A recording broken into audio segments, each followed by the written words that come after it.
Mokambi wakala wa ekolo Guinée Moussa Dadis Camara azongaki lobi na mboka Conakry pona koyanola na mituna mabazuzi sima ye kofundama kozala sima ya bobomi bwa bato boye bosalemaka na mboka na ye na mobu 2009 tango azalaka na bokonzi.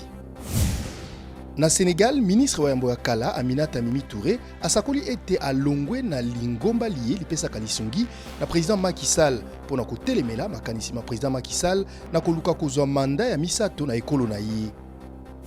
Na ekolo Congo Brazzaville, président Denis Sassou Nguesso asali bongo remaniement ya mbulamatali ya ekolo waye epai wapi ministre ya finance alongwe. Mbulamatali ya sika ezali bongo na bato tukumisato na sambo na kati na bango ba ministre d'État mitano. Bato zomi na motoba ba monani kozala na bokono bwa Ebola na ekolo Uganda. Mpe minei na kati na bango basili kokufa esakoli bakonzi ba bokolongono bwa ekolo ye.